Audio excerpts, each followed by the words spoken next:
Joe, my hair any so long. non-racing Michigan stories you'd like to share? Not on the podcast. Oh, well, this isn't the podcast. Yeah, this is the pre-show. Yeah, this still counts though. No, this isn't on the podcast. I don't know. It was good. It was good to see, like, so I always buy diecast, right? Yeah. And of course, the best place to go is circlediecast.com. But if Obviously. you're at the track, Obviously. right, you take advantage of the diecast being in front of you. And I always buy diecast from this guy, so I got to like catch up with them and stuff. I do that too, man. So that was cool. Wait. A lot of political shirts and stuff at the track. Dude. An ungodly amount that honestly I don't understand, but that's okay. The gypsy tents in Charlotte Mhm. had like legit shrines with the Corey LaJoie Trump car on it. That was a real ridiculous. thing. That's funny. That's a real thing. Okay. I don't know. Friday, the at-track experience was kind of poopy.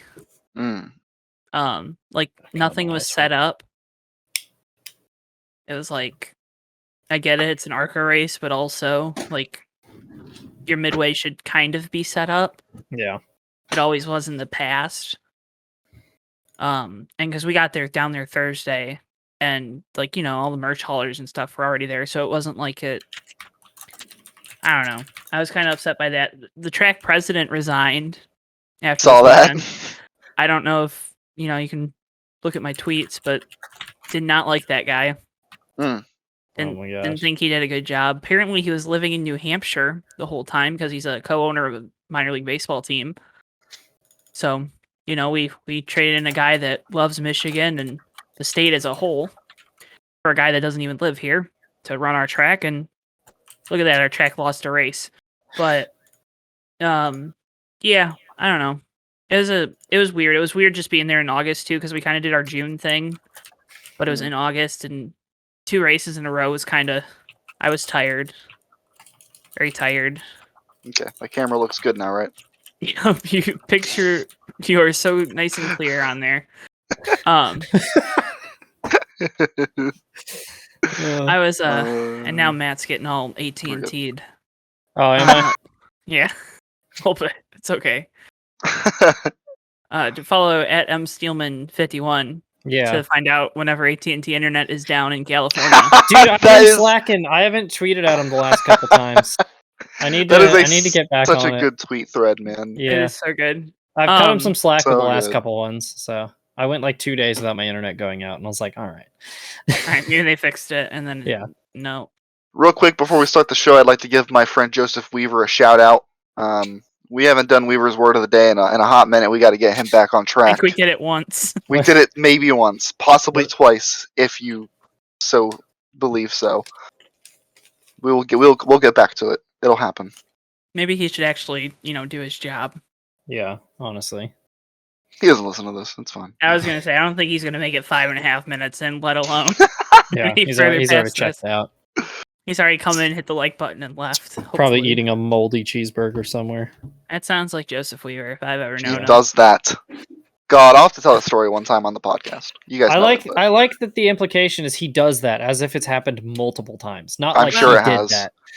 Well, but yeah, it was good. Got a lot of diecast, so that was good. Bunch of diecast reviews now for JTN coming out. I filmed like 9 yesterday. Oh my god!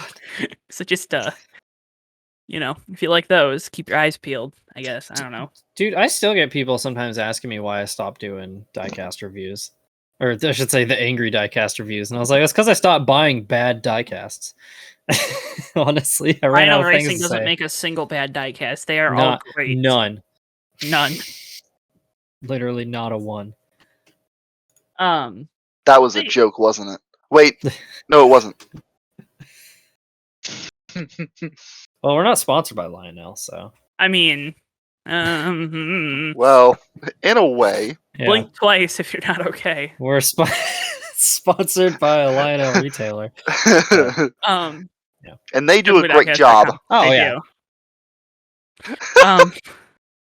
They do. I don't know what to tell you, but it was good. It was a good weekend for the most part. I'll have to tell you guys some stuff when we're done. Yeah. But yeah, All right. good weekend. I was happy. Good to get stuff. back home. But not in Indiana.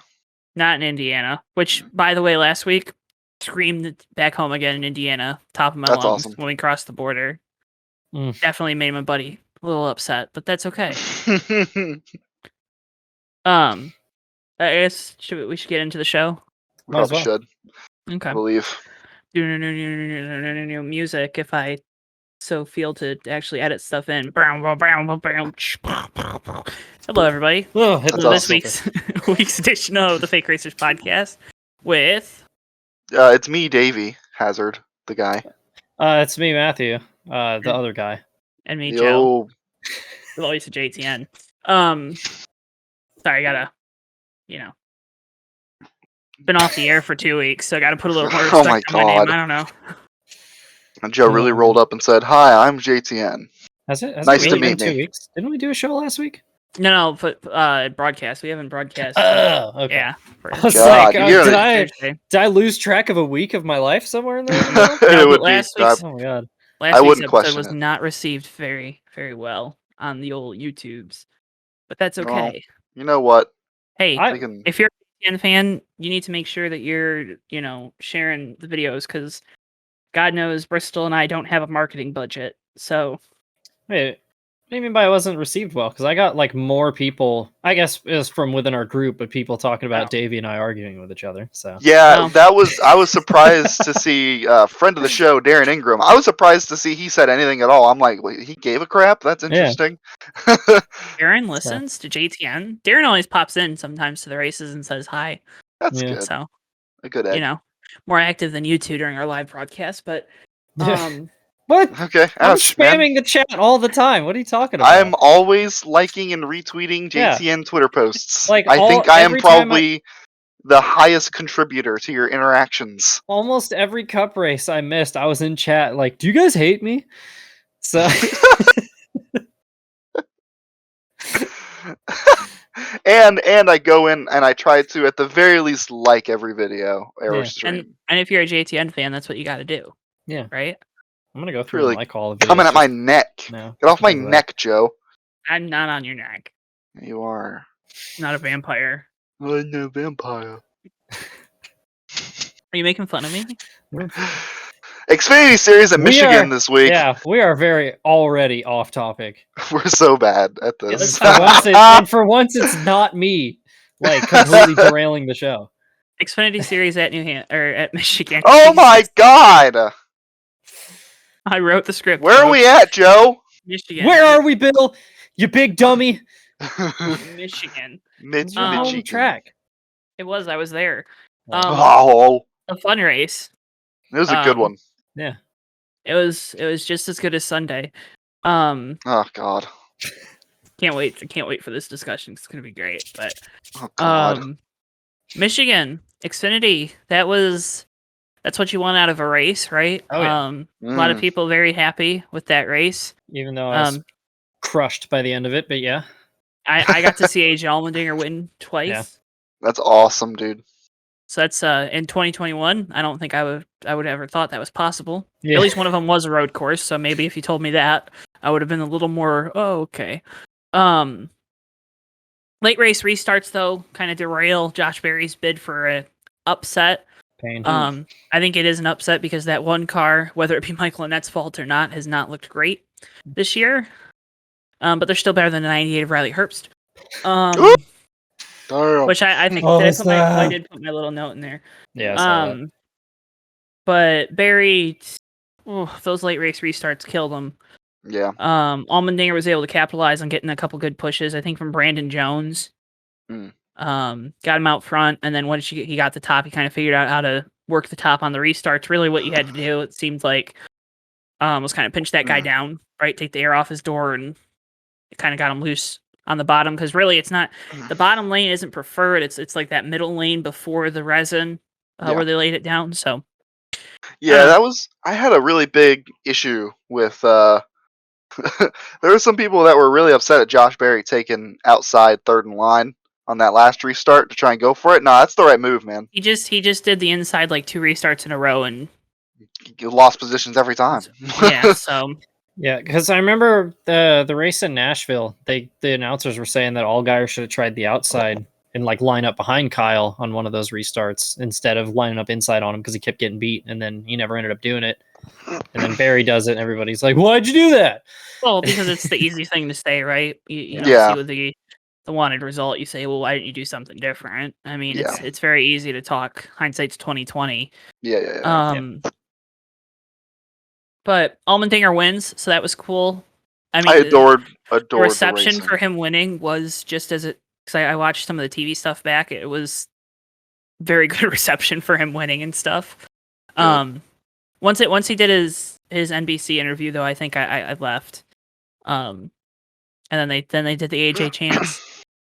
But it was cool to see him win. Again, you actually get to see him do the burnouts because when we were at Indy last week, we were all the way down in turn 1 of the road course, so you couldn't really see the yard of bricks. Oh, but I was right in the tri-oval this time. But it was cool to see him win.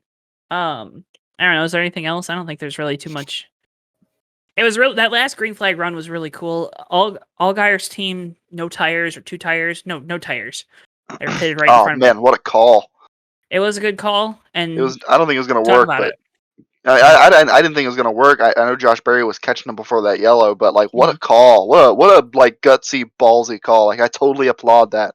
Would not have been mad as a Justin Allgaier fan if that didn't pan out, because like, that's a solid call at maybe a track where the tires weren't going away too bad to where maybe it could have been possible to make it work. Josh Berry was catching him, so it wasn't going to matter. That caution kind of helped. And then the subsequent like 3 cautions after that. Still, really cool call, really gutsy racing. That Josh Berry move on the outside 3 wide, ducking down another lap car on the backstretch. I mean, that's what friggin' dreams are made of. That was so cool. Great move. I'm assuming the broadcast could pick it up, but when Josh Berry took the lead, a lot of cheers and stuff in the crowd, so that was a very wholesome moment. Oh yeah, that's cool. Considering I'm assuming he doesn't, race up in Michigan very often because we don't have the biggest late model scene in the country compared to the Carolinas and Southeast. But when you talked about it too, Allgaier was doing a really good job holding off. Tires and stuff, and Barry obviously was a lot better in the long run. God, I totally forgot about that. Yeah, I mean, he was doing a good job of holding them because Michigan's still a track where you're manipulating the air a lot. It doesn't matter what package you're running, but yeah. Matt, do you have anything? Matt, am I supposed to call you Matt or Matthew? What am I supposed to do? I was thinking about this last week. I think we just call him Steelman. Well, okay, so here's where it gets weird. Is so like growing up, I was always Matthew, but then everybody started calling me Butters. And that's a long story in and of itself. I'm not calling you that. Everybody in the USRL calls me Matt, but that weirds me out. But it also weirds me out when people call me Matthew. So I don't know either one. I don't know. I'll call you. I'm just gonna call you Steels. All right, I'm Steelman, right what'd you think? It was a good race. I mean, you guys pretty much covered it all, so I was just kind of sitting back and watching. So I'm just happy for Josh Berry. So all right, I put another little note on here because it's just MIS experience. So Ford had their tent set up, and they had Riley Herbst come out and do a little appearance, and then they had Austin Cindric after him. And let me tell you, one of those drivers is definitely really good at doing an interview. The other driver's name is Riley Herbst. Can I guess at how many people were excited to see Riley Herbst? You didn't even get an applause. Oh, okay. I was gonna say like 6. I mean, I think I started clapping just because I felt bad. I was standing front row, because there was maybe like 20 people there, and I mean this was right before Cindric too. But when Cindric got there was maybe 50 people. It wasn't like it was a big drawing thing, but oh my god, he just. Oh man, my best racing memory is my next memory, and just cliche after cliche. And well, my best win is my next win, and so embarrassing. God. He doesn't have any wins. That's like quintessential. That guy went to media school, got taught up on some stuff, and he has no personality. His entire personality is trying to be a race car driver, and he's not even quite good at that. And remember how we talked about last year with the TRD development system and stuff, Davey, when we did that episode? Yep. Riley Herbst is a very big, he's a product of that TRD system, and he's a product of when that system goes wrong. Yep. Wasn't a lot of personality, which was kind of unfortunate. And then they had Cindric come out, and he was very, very much actually a human being. Yeah. Someone asked him about why he was wearing black pants, because Penske has their dress code and why he couldn't wear khakis even though it was hot or something. He played it off, and I think a little kid asked him what his favorite track is, and he's like, "Oh, well, this week it's Michigan," and but actually being joking about it, right? Yeah. Instead of I know you don't like a PR machine. Yeah. No, that's annoying. It's actually I don't want to dive off in this tangent too hard, but it's actually a real problem that I see with young drivers nowadays is their entire personality is trying to be a race car driver. Dude, when they should just be a dude. Yeah. Just be your dude. That's why I love Alex Bowman so much. Exactly. He's just embraced being awkward. And that's why I like Eric Jones announcing his foundation and stuff this weekend, and I felt like there was a lot of stuff at the track because he did a campground reading session for kids and stuff on Sunday morning, stuff like that, right? Because some of these guys, they got brought again. It's a lot of the guys that get brought up through Toyota. It seems to be the issue. Like Suarez kind of had that issue for a little bit, where he was kind of wet blanket dry, and now that he's gotten away from it, he's got more of a personality. Yeah. But Eric Jones, a lot more personality than he has had in years previous. I'm trying to think, what's another good example? Harrison Burton, I'm assuming, will be a little bit better start next year too. Yeah. And Ty Gibbs doesn't have to worry about making Toyota happy because it doesn't matter. Good old nepotism. Hey, but at least he's a good race car driver. Oh yeah, Ty Gibbs is absolutely talented. But yeah, because he's Joe Gibbs' grandson, he doesn't have to worry about what he says. So, but yeah, I was kind of. If I see that name, which I don't think I will, but if I do, will not go to another driver appearance because I was a little disappointed because he was being, like Davey said, generic race car driver man. Yeah. Yep. Which also, quick shout out to the generic racing driver Twitter account that I think is the funniest thing in the world. I don't know if I've seen that. I need to look this up. It's quite possibly my favorite account.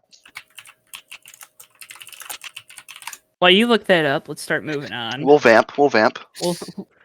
The Cup Series race, I heard good reactions on the radio on the way home, good reactions leaving the track, and some very poor reactions from mainly you two, actually, and some of our good buddies at the Usa-Roll. Mm-hmm.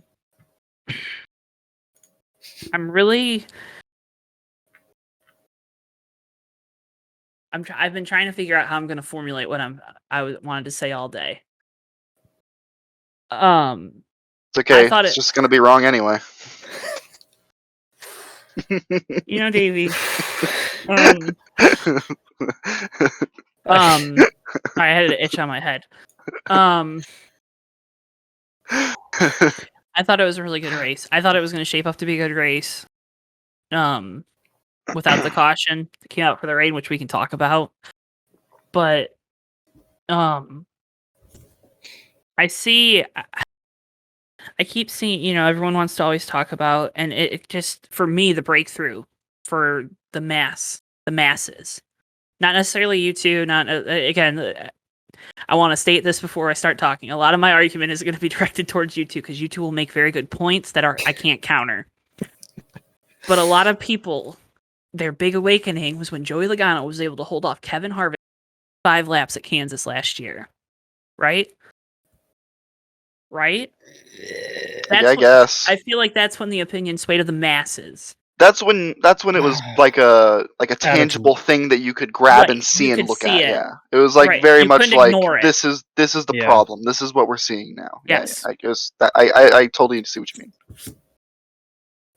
I felt like the issue this past weekend was teammates not willing to work with each other. Because, especially at the end of that race, you have William Byron, Kyle Larson, They are lined up nose to tail. And they are not working with each other to get around Ryan Blaney. And all I hear about is you can't make a pass by yourself. You can't make a pass by yourself. You can't, because you're going to get stalled out. You're going to stall the other guy out. He's just going to end up getting by you because he was already quicker. He was riding the bubble. I didn't see it as the packages issue. I saw it as the drivers not willing to risk anything. Not willing to make that pass. And is that a product of the package? Sure. But when the drivers aren't willing to make that move, I don't think not wanting it enough is a problem. I also think we should not. You're talking very specifically about a problem with the package, and these two drivers that are doing this because they know the package allows them to do that. They know that the 11 is faster. My issue with it is, you say that.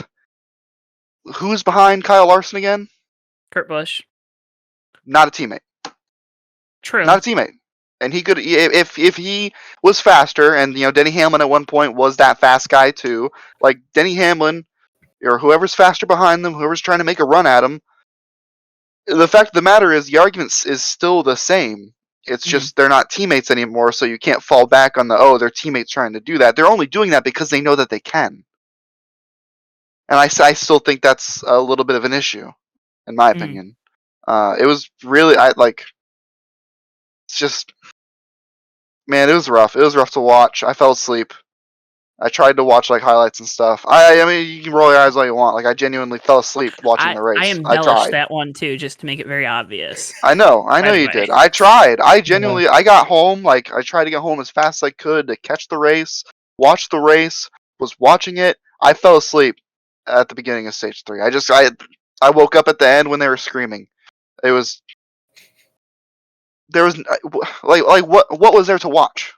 There was nothing. After a lap and a half or 2 laps, the racing was done, and we were just kind of waiting on if someone could get a run, pull side by side, and then maybe some third guy can come in and have a say in this fight.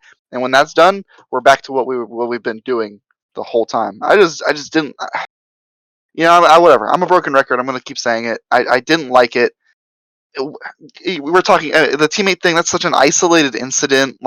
They're only doing that because they know that the package allows them to, and 2 cars not choosing to pass one another should not be the amazing big brain strategy that some people think it is. It's kind of annoying that 2 cars can decide not to pass each other and then hold up a line of cars. It's annoying. What I'm saying is they didn't try to make a pass for the lead. Yeah. They didn't work together to make that pass. It's not an argument. I'm just trying to clear that up. Yeah, I get you. That in and of itself, though, is kind of like a criticism of the package, is that you have to work together to even pass the guy out front. Yeah. So can't argue it. I mean, I can't argue, right? I can't argue that it's a lot harder to pass because it's so much about momentum. I can't argue that, the guy in second really is at a bigger disadvantage once he gets up to the guy in first. I don't know. I can argue that I had a fun time watching the race, that I thought it was a good race, that I thought it was the best Michigan race we've had in a couple of years. Not saying much. Yeah. But I mean, that's not to take away that you had fun. I would have had fun at the race. I saw people saying that they left the race. That's BS. That's annoying. That's dumb. If you're gonna waste $60 at minimum, you might as well stick around. Just don't go. Well, just don't go in the first place. Sell your ticket. Sell your ticket for $40. Yeah, because you knew what you were. You knew what you were going to get when you walked in. It's the Cup Series. Well, and you knew the races at Michigan weren't the best the last few years. Yeah, I have a slight counterpoint to that, which is I'd rather waste my money than my time. So, yeah. I don't have a problem with leaving a race, especially when I saw the same person on Twitter going oh my God, all you guys do is complain about NASCAR, stop watching. And then somebody actively makes the decision to stop watching. And they're like, oh my God, why would you leave? It's like, well, you just told them to. Yeah. So, yeah. No, people who say, just stop watching. I think that's BS. I think the whole stop watching if you don't like it, I think that's annoying too. But yeah. It's literally the America love it or leave it argument, but for there racing. is a difference between telling someone to stop watching because it's for the betterment of their mental health and telling them to stop watching because they're complaining. Yeah. And they're complaining because they want something to be better. There's a difference between those two things, right? Yeah. There's complaining for the sake of complaining, and there's complaining because you want something to be, because you love something and you want to see it improve. Yeah. Yes. And you can tell the difference. Yeah. But I don't know. I thought the resin worked better than the PJ1. I saw guys using it, especially further back. I don't. Again, I haven't watched the broadcast of the race because I don't normally, because then it's going to skew my thoughts and memories on the race, and I don't want that. I want to remember the race for how I experienced it. And to your credit, it might have been a better race that the broadcast didn't catch. It always is. Yeah, agreed. But that's every week. So yeah. I think Michigan is a harder track to cover. I really do. Yeah. I think just like Indianapolis was a hard track to cover. Yeah, one of the biggest plights, and I know I've said this to Joe. I don't know, Matt. I don't know if you know this, but one of the biggest problems with we've talked about it before, the Daytona road course race, the inaugural one last year. Yeah. That race, the Cup race, was apparently awful on TV. It was brilliant in person. It was amazing. Mm-hmm. But yeah, it's tough. Yeah, I think though a perfect summary of this entire race was the fact that Ryan Blaney said he hated to win like that and he didn't even wreck anybody. So true. I think that's a pretty good testament on the drivers being like, this is lame, dude. Can we just have horsepower back? Less side force, please. Yeah, and an engine that's meant to run 550 horsepower. Just that. Just give me less side force. That's all I want. You can leave the big spoiler on there. I don't care. Yeah. At this point, but less side force, please. Something to slow him down in the corners, because I'm sure you guys saw it, but that Twitter clip of Junior running down Carl Edwards for the lead in 06 and how his speed drops off by 60 miles an hour mid corner, and then in Sunday's race they were slowing down by 8 miles an hour because the cars are just glued to the track like slot cars. And it's it doesn't create good racing. Yep. This is why you don't have race car engineers design race cars. Oof. Damn. This is a fair point. When you're going to have a spec race car, don't have race car engineers design it. And this entire race was it's why I'm hesitant about the next gen. Is it's this is this kind of racing that they're chasing, it seems like. And the next gen should, in theory, be better, but I don't like the direction that it's going. I don't think they're chasing what we saw on Sunday. I think they're chasing a different idea than what we're actually seeing. I think they're definitely they're leaning towards the component of having a big spoiler but I mean they've got a big diffuser that sucks the car to the ground, which means it's going to generate more downforce, which means higher cornering speeds. But this new car is going to have such a reduction in side force because it is symmetrical. Yeah. And I think that's the thing that's getting lost in the shuffle. That the whole reason we have side force is because we took downforce away. And that's why they went towards side force, because in theory they do the same thing. For a circle track race car. Buildingspeed.net. That's a good, or .com, buildingspeed. I don't know. Professor from I don't know where, which wrote a really good book about physics and NASCAR and some of that science, and has a bunch of really good articles on there. Anyways, if we're having this great reduction in side force with the new car, I'm hopeful that just because we're slapping a diffuser on it and we're in theory making more downforce, the offset is still going to be positive for the racing. All right. I'm just going to keep being positive. Yeah, I mean, the best. The right term is cautiously optimistic, because it's what I said when we talked about the safety issues of possible safety issues of the next gen. Alleged. I want this to work, but I'm kind of scared. So got to run the sled into the back of the race car to test it. That. Do you think he thought that it's just like Calvin and Hobbes on the back of their toboggan running into it? I honestly thought of that. Yeah. I'm gonna have to Photoshop that after this. That's gonna have to be the thumbnail. Censor it. His sled test. Beef it out. Be in the thumbnail. It's just we want to talk about crashing into somebody. Have them crashing into the back of Austin Dillon as he's wrecking down the front stretch. It'll be them spinning it out. Speaking of Austin Dillon and Brad Keselowski, wowzers, bunch of people really mad about that one. That was You want to hear what I have to say about it? What do you have to say about it? Who cares? It was an obvious mistake. They both didn't mean to do it. They literally drove at each other and wrecked each other, and they were both like, "Sorry, my bad." It's like, whatever. Just get over it. Keselowski held his line. Dylan was trying to come up off the apron. Brad did hang a slight left. Apron. Brad was moving left still and went down onto the apron. Did you know that there's a curve there? Because it's a D-shaped oval. Yeah, and that's why Dylan's... but they were at the start-finish line. The curve would be technically curving away from them, so the fact that he got closer even enhances the fact that he turned left. Because the start-finish line's in the apex of the corner. And so, yes. Yeah, I guess. I don't know.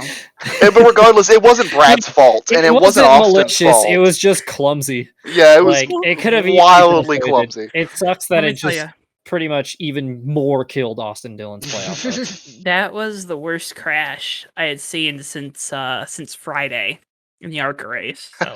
God. Can we talk about how garbage Austin Dillon's luck has been the last 2 weeks? Because it's like, okay, he's got that last playoff spot. He's got to cling on for dear life. And then it's like, hey, he's actually running well at a road course for once. And then he gets killed by Michael McDowell.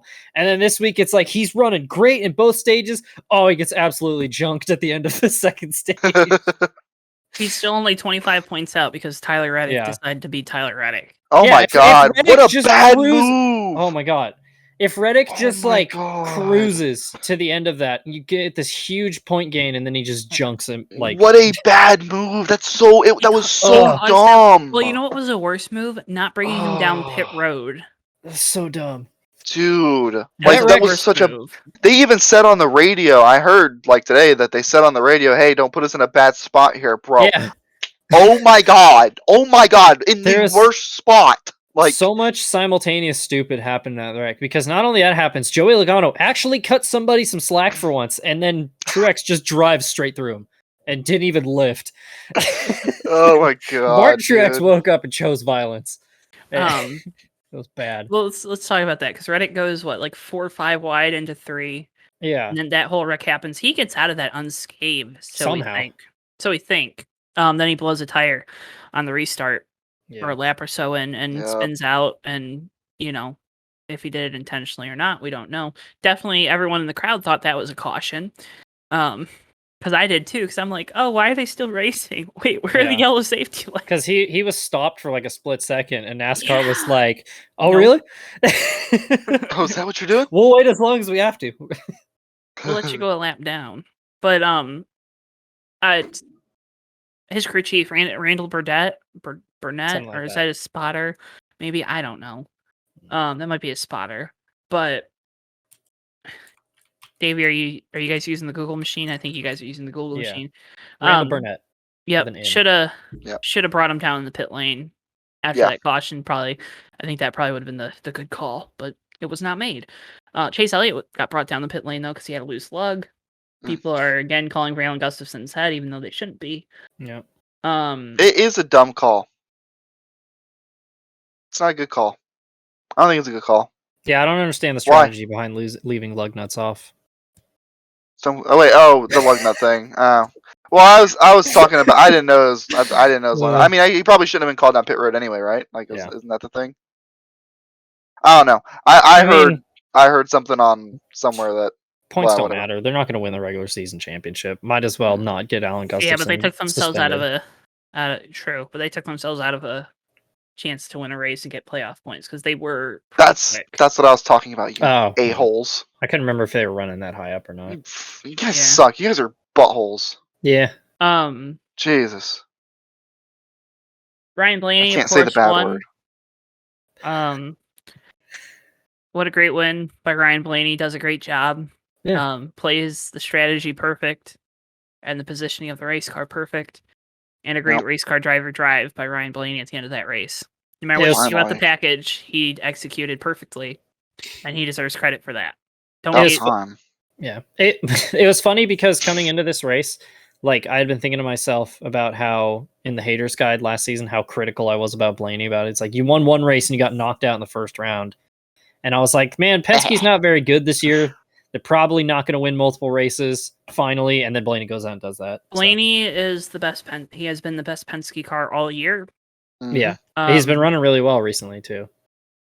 He has been the best Penske car on 550 tracks by a mile. Yeah. Even outside of his 2 wins, Logano has been awful on 550. Keselowski's been top 15 most of the time. Was probably better this weekend than he has been all year on 550 tracks. Really good at wrecking Austin Dillon too. Hey man, he has TJ Majors as a spotter now, so he's got to do something stupid, right? Yeah. Hey, wait, he was junior spotter for like a decade. Yeah, and Junior cracked his coconut like 6 times. That's not very nice. That's not nice. But Blaney is in a position where he needs to be the guy that kind of like Logano. I feel like is going to start fading into Keselowski's role, and Blaney needs to take Logano's role on the team because now Logano's the veteran. Yeah. Of the team, and he's like 29. Yeah.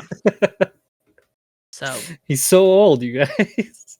And with Cindric coming up, now you're kind of lame.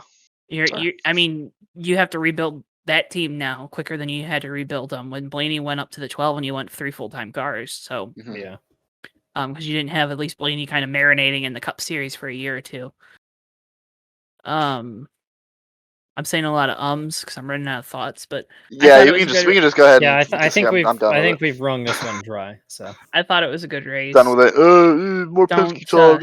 How dare you have a differing opinion, Joe? For the folks at home, whether you like 750, you like 550, you probably none of us actually know enough to. Now let's get on to something exciting. Unlike that race, our Circle B picks for this week.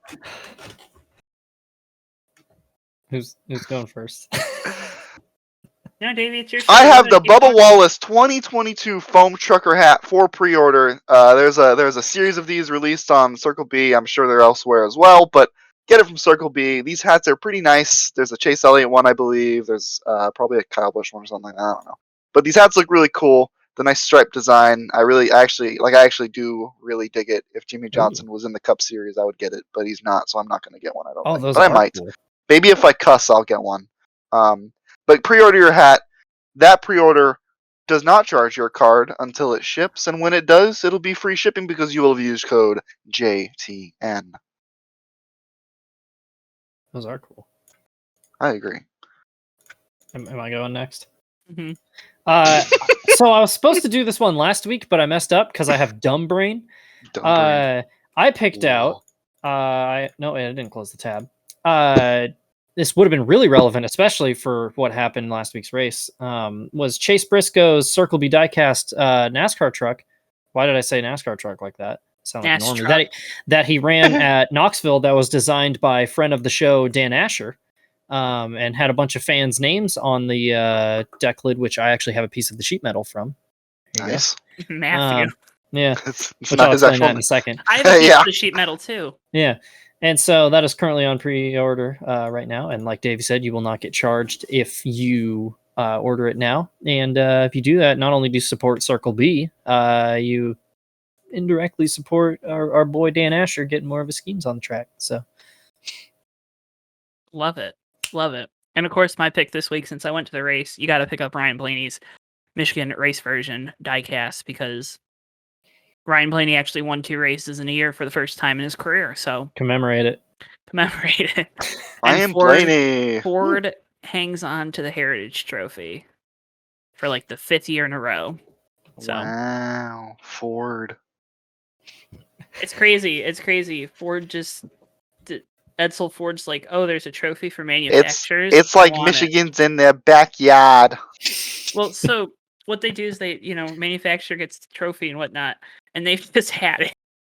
Like, it's just there. I forget, when's the last time that a non-Ford won? Like 2017? It's been a while. I don't know. Oh, actually, you know what I just realized, Joe? Is by buying that Blaney diecast, you're commemorating someone from Ohio winning in Michigan again. So, hey, sure you're enjoying that one. That's a college football thing. I don't get it, but it is funny. That's all.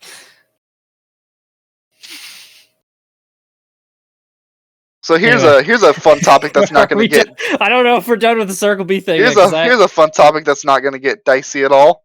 Well, I mean, before maybe you not do between that, us. I have a quick anecdote about this sheet metal I have. Oh yeah. So you know how there was so they had all the fans. You could donate and you can have your name on the deck lid of Briscoe's truck. I was gonna do that and then I forgot because the aforementioned dumb brain that I said. And then Dan got a piece of the deck lid and he was like, "Hey, I have this piece that says Matthew that nobody's claimed. Do you want it?" So he sent that to me. So even though this isn't me, it's my name. So Matthew out there who donated, thanks for the sheet metal. All right. I got a piece for free from a Twitter contest. I had to and it's pay autographed. for it. I never win Twitter contest. You know, Gaunt Brothers Racing. Hold on. I always enter their contest just for you. Gaunt Brothers Racing. They did contests with Parker Kligerman every time they raced. I entered every single one. And I quote retweeted and I replied. Every single week that they had Parker Kligerman in the car, I entered that contest. You want to know how many times I won? Like -3. I swear to God. They did not care. I was the biggest Parker Kligerman and Gaunt Brothers fan. I have their door in my room, and they do not care. It means nothing to them that I was like just much as I am with JTN, probably their highest rate of interactions per user in me, and they did nothing for me, absolutely nothing. I really hope Joe, you do like some Twitter giveaways so Davey cannot win those ones also. Hey, 1,000 subscribers, we're gonna do a big merch giveaway. Yeah. We are. Did you at least get your $1 fast hoodie? I was not around. They did that for like an hour. I got my $5 one, but I ordered one on my phone, so I'm hoping I actually get it. Awesome, dude! So. I'm sad I didn't get to because that sponsor activation is such a big deal, and it'll help. It'll help them think that Parker Kligerman's like a huge deal. Like he's not, but he is to me. So anyway, do we want to talk about Gateway? I mean, the Indycar race was pretty cool. The truck race was. I didn't get to watch the truck race. Indycar race I kept up with on Twitter because I wasn't home at the time. I was watching pro wrestling because, Friday night you had the big CM Punk return. Romain Grosjean had a decent race. Very impressive. Romain Lettuce. Yeah, had a good Romain. I missed most of the IndyCar race, if I'm being honest. So decent race though for Romain. From what I heard, Justin Newgarden won. So he kind of closed the gaps. Alex Palou and Scott Dixon wrecked. So now Pato Ward, I believe, is in the points lead. That was a big deal. That was crazy. His lead's down to like 10 points last time I checked. Yeah. So like the top 3 or 4 are all super close now because of that. Newgarden's like -25 and he's something third, like that. And then Dixon's like -40. So it's 3 races left. Can Scott Dixon just like go away for a season? No. Oh my God, he's on his 6th championship, right? Right now he's going for his 7th. He's something like that. I've genuinely lost track. That's the worst part. Let him get it. Let him get his 7th one. That way it can be 777 with F1, NASCAR, and this is Palou's worst or like 2nd bad finish in a row. Had mechanical issues, I believe, at Indy last week on the road course. Yeah, I think so. And now involved in a wreck with teammate Scott Dixon. So not good. Great teamwork, you guys. Sheldon Creed won the truck race. Yeah. Lights went out. Yeah. The whole power went out. Somebody hit a power pole or knocked down like one of the power lines. Yeah, transformer went out, this is the 2nd or 3rd time that's happened at Gateway. So I was keeping up with it on Twitter when it was happening, and somebody knocked out one of the power lines, and then they had a backup generator, and the backup generator got like overloaded and went out too. So the backup generator had to take over. And this isn't a venue that sounds like they're really pushing to get a cup race next year. So yeah. I'm sure. Maybe. Can I just mention, I won picks with Chase Purdy. He got P6, his first top 10 of the season. I'm just built different. So, yeah. Haley Deegan got her first top 10, which is cool. Davey's bounced from the show. I don't know what he's doing. Probably his Zaw got delivered. It's pizza time. Yeah. But, Taylor Gray's an idiot and jumped Ryan Truex on the last lap. The DGR just has drivers that like to wreck people. Yeah. So it was funny because like when Deegan got our top 10 and there was somebody in voice with us was like, oh, it's only because of attrition. It's like, yeah, not wrecking is part of your job as a race car driver. Like that doesn't make it illegitimate at all. Like, yeah, Chase Purdy and Haley Deegan haven't run this. Oh, he got Marcos. Oh my god. He even brought the TV stand in. Anyway. TV table. Yeah, just in time for me to talk about how great Haley Deegan's first top 10 was. I got pizza. Pretty cool. All right, next topic. Yeah. But nonetheless, Gateway pushing to get a cup race probably shouldn't have it just yet. Yeah. Or if they do, they need to not. Where are you taking a race from? Where are you taking a race from? Darlington? Texas, please. Please, Texas. Please. Texas only gets the All-Star race. Oh my god. Take one from Phoenix. Kansas? Like, I don't know where you're taking it from. Because just take one from Phoenix. You already took one from Michigan, which you shouldn't have took in the first place because, Phoenix. Manufacturers. Take one from Phoenix. Can we talk, dude? Like Phoenix used to be good, and then they moved the start-finish line, and now it sucks. Like they didn't. Even I really hate the start-finish line thing. They didn't even change the way the track is shaped, and it sucks now. Compared. It really makes me probably irrationally angry how bad I hate the new start-finish line location. Dude, I hate it. It's so bad. I'm gonna have to put a pin in this one so we can talk about it later. But Yeah. I will write down. God, we're getting to Tangent City over on this week's show. It's because I got my pizza. Yeah. Pizza time. Got that. Hot Zaw. All right, well, let's talk about something that's a lot I got a sode too. controversial I'm not going to leave with you to get the Gateway. sode. NASCAR's COVID protocols. Here we go. Here we go. I'm not going to be the one to make an argument of what you should or shouldn't do, but again, I am. Get vaccinated. I always say err on the side of caution. Err on the side of caution. Be safe. People around you love you and want to not die. So. Yeah, the main argument was, "Oh, it's not FDA approved." Well, guess what? The Pfizer vaccine's FDA approved. Go get vaccinated. You have no excuse now. Hey, you're right. If you'll take their pills for your ding-a-ling, might as well take the vaccine. Yeah. No! What are you talking about? What? The little blue pill. We're cutting that out. We're cutting that out. No, we're not. Yes, we are. Yo, shout out to Eric Almirola for having the worst take I've ever seen about vaccines, where he's like, well, what if they start testing you for vasectomies? And it's like, hey, Eric, vasectomies aren't contagious, you mouth breather. Damn. Really wanted that. I was hoping I was trying to hang out with my close buddy who got vasectomied, and I was hoping I could catch it. Nobody's ever accidentally got a vasectomy. Real quick, let me just put a disclaimer on here. The thoughts and opinions of those that you hear and see on this podcast do not reflect the thoughts and opinions of JTN. Correct. We just be. I mean, at the end of the day, we'll personal opinions out of the way. We'll talk purely on like the protocols next, but like just. We really believe you should be safe. We're only saying this because we care about people and people around us and you. Mm-hmm. So that is why we feel so strongly about it. However, NASCAR's COVID protocols caught Corey LaJoie out this week. Tough break for him. He was going to be in a must-win anyway for Daytona, but it does suck to miss a race. Yep. Well, let's talk about that because it sounds like his close contact was while he was at NASCAR's at the Hall of Fame recording his podcast. Yeah. That's what I saw or heard. And Corey didn't do himself any favors with the way he tweeted about it. No, he did not.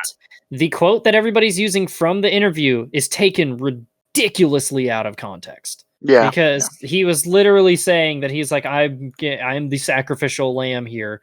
Like, he's not mad.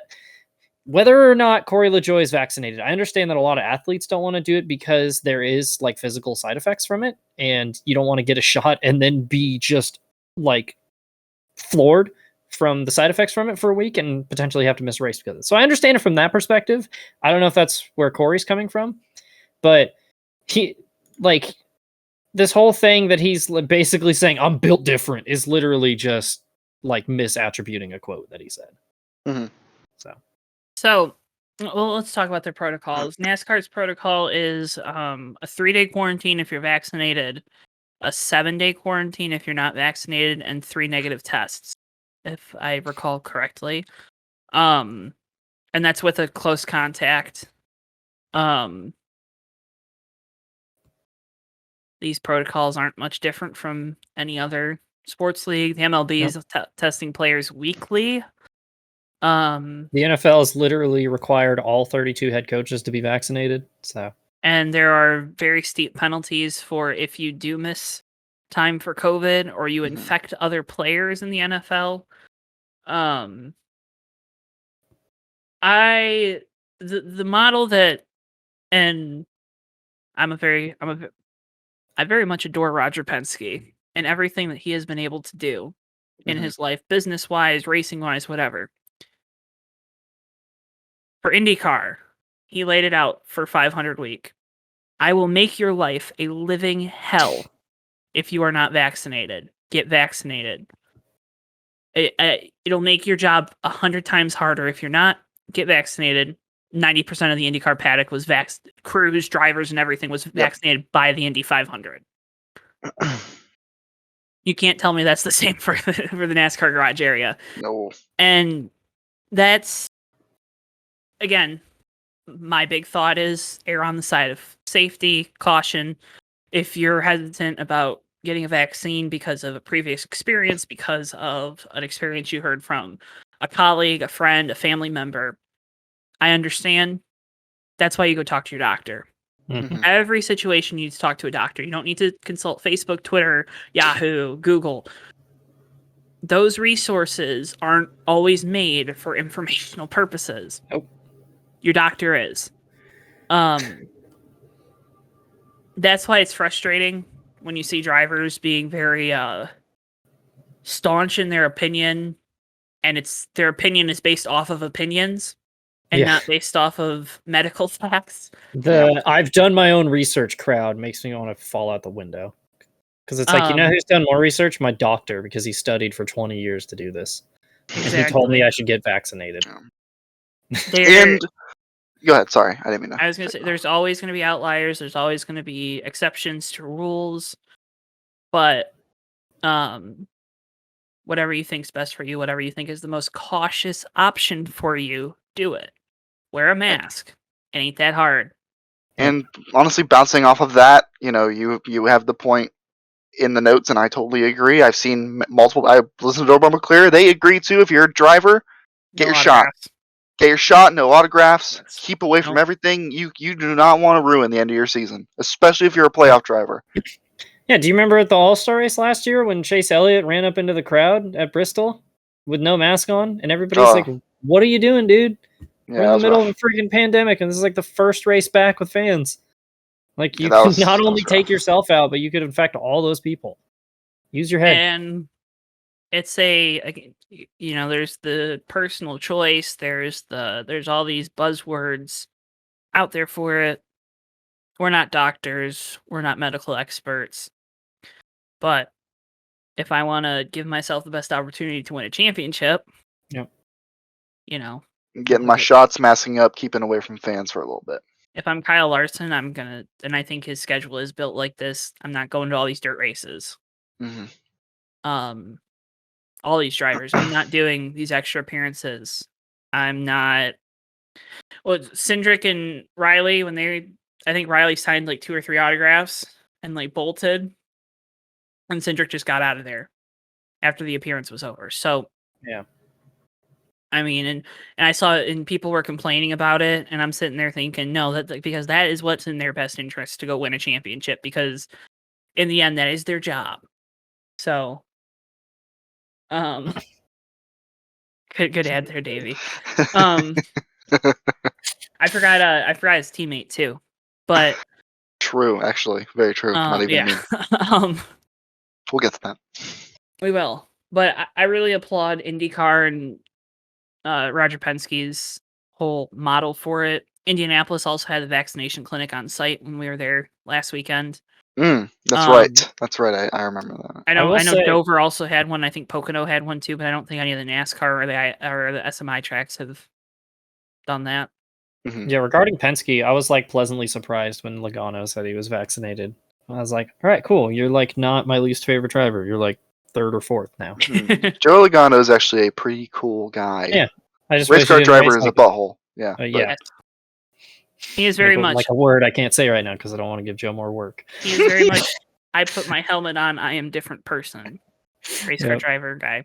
So but do what you think's best for you. Please wear a mask. No one wants to see you sick. No one wants to see you in the hospital. And no one wants to see your ugly mug. Do you like me and you hate the way you look. Bada bing, bada boom. Yeah, and like if you're one of those people who doesn't like the government tracking you, guess what? Masks mess with face recognition software. Hell yeah. And you have a perfect reason to use it. I'm saying, bro. Dude, I didn't notice my 5G I didn't get 5G on my phone, so yeah, my cell reception's been worse. This was a lie, dude. Yeah, I have 1 bar. I do feel significantly gayer though, which is a problem. Alright. Not that there's anything wrong with it. We're heading to the Sunshine State, baby. We're going to Daytona. I'm still trying to decide if I need to. I'm still trying to decide if I'm going to the race. Hey, JTN's been at 2 races. Let's make it 3 in a row, baby. Woo. All right. If you count Nashville, 3 in a row. 4. Well, 3. It's going for 4. Going for 4. What's after Daytona? There's no races on the West Coast until the finale, and I'm not going to Phoenix, so that streak's gonna end. I don't blame you. Darlington. Oh, do I hire Will? Probably. Well, there is Ricky might be going to Darlington. The Roval meetup's happening. Roval meetup is happening. Small Roval meetup. Roval meetup. But yeah, I'm still trying to decide if I want to go to Daytona. I want to, but I don't want to. I'm trying to get either Savannah or one of my friends to come. I don't want. I think I want to go alone, but I want to try and go with a friend first. Because I like going to races alone. I've gone to ARCA races totally alone before. It's fun. You just sit there and enjoy the race cars. Yeah. I'm totally okay with it. I'll bring my AirPods. There you go.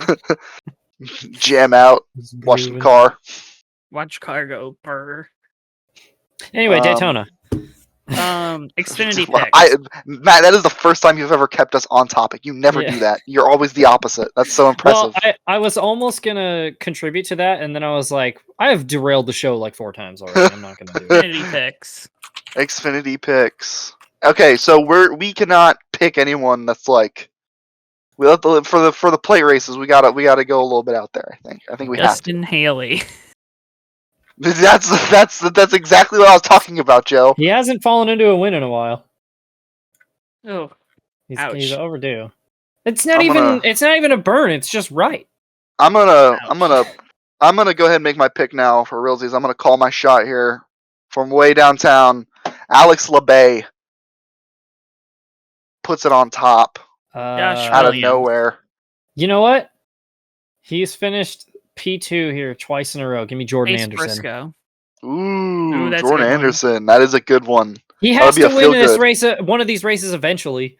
I can't keep getting hurt. Is Jordan Anderson racing? I say that as I'm like, stop picking Daniel Hemrick so he can finally win, and then I get hurt again. Hey man, I was very hurt. Okay, so Cup Series gonna have a new package once again for Daytona. 450 horsepower, so smaller tapered spacer holes, and no wicker on the spoiler. I'm sure that will help cars from not flipping, because the flipping problem isn't because they're stuck on the racetrack because there's no ride height rule or anything. But whatever. Thanks, Joe. I agree. Brother, it's like. No, it's like painfully obvious. It's not like the Gen 6 car is fundamentally flawed or anything. It's not even that the Gen 6 is flawed. It's that we put a huge freaking radiator. I almost swore. We put a We put a huge radiator pan underneath it. I've been such a good boy this episode. And you have anytime you have a flat, airplane wings are flat underneath, right? Or they're curved. Like anytime the car gets off the ground for any reason in a high-speed spin, the car lifts unbelievably quickly. Because they make it as flat as possible underneath, because it's slammed on the ground. Yeah. It's almost like Group C prototypes taught us this, 2 decades ago. I don't know, maybe. No, that's too hard. I don't know what that is. That's not. That's true. They don't drive in circles. Nobody in NASCAR knows what a Group C prototype is. They don't drive in circles, so. Yeah. This is the last chance for multiple drivers to make their way into the playoffs. Skilled super speedway racers, you look at Bubba Wallace, Eric Jones, Austin Dillon, Matt DiBenedetto, Ryan Preece, Ricky Stenhouse. Chris Buescher is silently really good at super speedways too. And Roush is, notorious for being good at super speedways even when they suck. Yeah. So this is how we're gonna do this. We're gonna make a pick where we think it's a really good solid pick. Like it can be anyone. And then kind of your off the wall pick. And if you pick a Rick Ware car or you pick Quinn Half at Starcom, no. That's too off the wall. That's like in the lava pit. So can mine be the same pick? I know exactly what driver you're gonna pick for both of them. Go ahead. I have a supreme level of confidence about this week. Actually, I don't know what it is. Something came over me. It's the same, and this isn't to big it up. This is the same feeling I had 2016 going into Homestead. Like I was just so calm about it. I don't know what it is. I think maybe people are gonna finally take notice that he's always up front. He's always up front near the end. Could have won Daytona 500 if Ross Chastain didn't get cross-eyed. Huh? That was really mean. Ryan Preece is going to win at Daytona. He is going to win. He's absolutely going to win. There's no doubt in my mind. One of the most talented super speedway drivers in the field. I don't care what anyone says. I don't care what the rest of his seasons looked like. He's ran decent this year. Had a lot of bad luck. Ran really well at Bristol Dirt. So proud of that call. Ryan Preece, the super speedway mastermind. He's going to get it done. And he's going to surprise everyone. He's going to get himself into the playoffs. He's going to get knocked out first round. And I'm going to love every second of it. Let's go. Yeah, as soon as you said we're going to make 2 picks, I was like, Davey's picking Preece for both of them. I knew it. It's like I know it. Can't have fun with Davey. If I have to have a real pick, I'm going to go Kyle Larson. That's a bold take. Larson is not a good plate racer. He's going to... Yeah, well, I don't care. Whatever. Yeah, he always finds a way to wreck it. Daytona 500 one year and ran out of fuel. Yeah. True. Yeah. For my realistic pick, because I hate fun, I'm going with Brad Keselowski. And it's nothing against Brad. It's just every time there's a good plate race, a Penske driver just comes and just farts all over the field, and then it gets lame. For my off-the-wall pick, give me Daniel Suarez. I am shocked, actually. I'm shocked. I'm shocked that you didn't pick another person, but... Yeah. Denny Hamlin's got to win a race eventually. No. I just feel he probably should have won the 500 again. Just there weren't enough cars at the end. There probably will be more cars at the end of this one. Denny Hamlin would be my solid pick. Plus, I don't know, depending on how Larson does, it could help him win the regular season championship, help him get those 15 or no, does Larson already clinch it? Larson might have already clinched it. I don't know. Let's look. If he's ahead by 60, he's clinched it. I don't think he's ahead by that much. I don't either, but he's got like a 30-point lead. Okay, so hasn't clinched it, but pretty close as long as he finishes the race. Did you get just plain cheese pizza?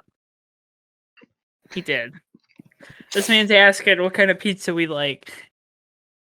And Mr. Steelman and I were both like, "Oh, pepperoni and it's pepperoni and sausage," is what you said, Matt. I'm glad Davey's not the kind of person who's like, "How dare you not get this?" And then just like the most obscure, off the wall thing, like I need 18 toppings on my pizza. Yeah. Anyways, my off the wall pick, Bubba Wallace, because that 23 car was so good in the 500, and if it wasn't for a loose wheel, we could have been talking about them winning their first race. Or at least in the hunt to win it. I mean, they were still in that pack. And they were Hamlin's only hope of winning. Eric Jones will be a good shout too. I mean, all those guys I said they'll probably do really good. Eric Jones probably could have won this race last year, but he got taken out by Tyler Reddick. So I don't know. Good. I want to give an honorary mention to Landon Castle.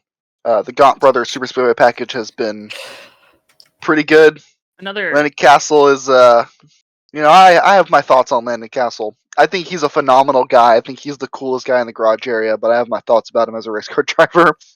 Really cool for him, though, to get the Gaunt Brothers ride, and I'm excited for him, and I hope he does well. That 96 car is usually pretty fast at the plate races. Parkland and put him in the top 10 a lot. So E-Racer, is it eracer.gg? Yep.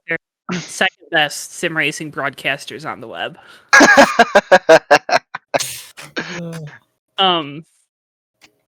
No, I had a thought and it's gone. I'm happy for Landon though. Yeah, that's good. Yeah, he's a good boy. But I guess that'll do it for this week's episode of the Fake Racers Podcast, folks. Remember to make sure you hit that like button and subscribe to JTN here on YouTube, or like the podcast, follow the podcast on your podcast platform. That is a huge help to us, and that way you don't miss any new content here on JTN.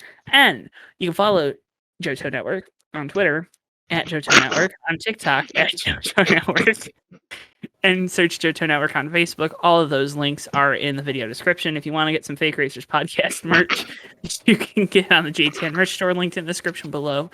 You can also get some driver merch from these two buffoons on the JTN merch store. We got our Matthew Steele King of the Jungle t-shirt, which looks pretty cool. And then we got our different Davey Hazard designs. We have the logo, the Hazard, like martini looking logo, and then we also have the shoe car. The shoe car! The famous shoe car. So some great looking merch. I don't know. I thought my shoe car was more famous, but go off. I mean, maybe we'll make a shoe car too. Mine won like 10 more races. All right, that's uncalled for. Davey said she won a rallycross championship. Still won the same amount of championships. There we go. They can find more from... my Vans car won a rallycross championship. Okay, shut up, idiot. You can find me on Twitter at Davey Hazard, on Instagram at D7H5, and on Twitch at D7H5. Or one of these days, I'm going to find time to stream again. I will do it though. It's going to happen. I'm going to grind some Rocket League for my one viewer, and that'll be pretty cool. Yeah, find me, talk to me, argue with me, yell at me, be mad at me. That's what I like. I dig it. We're getting into weird territory this week. No, it wasn't like that. You guys are weird. They did it, not me. I didn't say it. You can find me on Twitter at imsteelman51. I also have my YouTube channel, Dale June 88 Rocks, with an X at the end because I'm 12 years old, as you can see by my My Chemical Romance shirt. And also we have Oof Sides. You can find that on YouTube or on like any place where you listen to podcasts, and by any I mean like Google Play Podcasts and Spotify. I think that's about it. Yeah. That does it for this week's episode of the Fake Racers Podcast. As always, folks, thank you so much for watching, listening, whatever you may do. And we can't wait to see you guys on the next episode here on JTNs. We'll see you guys next time. Bye, guys. See ya.